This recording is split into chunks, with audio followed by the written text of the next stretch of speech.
Trial of Abraham. Truly, this was a great trial. God had promised Abraham that he would have an heir. He would have descendants. And yet Lot, who was his nephew, which was like a son to him, he was gone. Ishmael, who was one of his sons, his oldest son, gone. Now God is saying, give me Isaac. Give me Isaac. Yes, it's a trial of faith, but to be more specific, it was a trial of trust. Abraham had a little bit of history here of having a problem with trust. Yes, it's true that he believed in God and he followed God into a land, and Abraham didn't know where he was going to go, and he trusted God. But at least twice there came a time when he became fearful and lied about his wife and had two kings take his wife away. And God had to step in both times. A little bit of a trust issue here. And basically God is saying, give me your life. Give me the thing you love more than life itself. Give it to me and trust me. Trial of trust. Well, this trip that he took was about 50 miles. He was leaving the area of Beersheba and traveling northeast up to the area of Jerusalem. It says he went to Mount Moriah. Normally, as I have thought about this in the past, I envision Abraham going up this mountain and being by himself up at the top with just him and Isaac. I've heard sermons where they say Abraham and Isaac were walking up one side of the mountain. At the same time, a ram was walking up the other side of the mountain, that God had made preparation for the substitution. Well, that makes good preaching, but the truth of the matter is they weren't alone up there. He was going up this mountain. This is right next to, next to a city, next to Jerusalem. Now, we don't know exactly where it is. It says in the area of Moriah. Chronicles says it was actually at the place where the temple was built. But envision that it's just north of the city.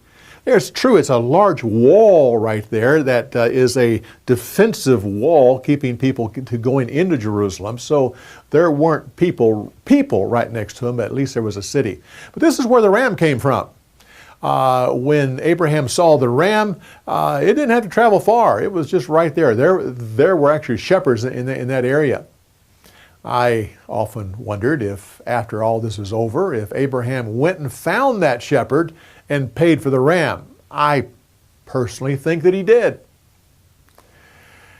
We hear about Isaac as the two great things about Isaac is that he had a great father and a great son. It's true, he did have a great father who had a pioneering faith. And he had a great son, Jacob, who had a restless faith. And we read a lot about what these two men went through. Don't hear as much about Isaac because he had a submissive faith. All through his life, we see him submitting, accepting God's will for his life. And this is the first time we see it right here. His father, who, I remember Isaac was a strapping 17-year-old or thereabouts, and he was a hard worker. And his father was 117. He could have easily fought him back, but no, he submits to what his father is doing to be sacrificed.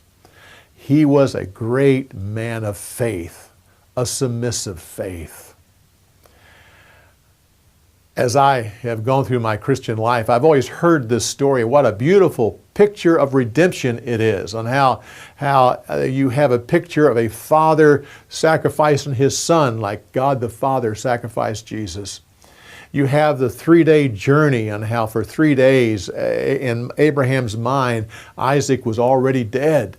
So when he took him off the altar, that was like a picture of the resurrection, a picture of Isaac submitting to his father for this, like Jesus submitting to the Father, how the ram was a substitutionary death, a beautiful picture of redemption.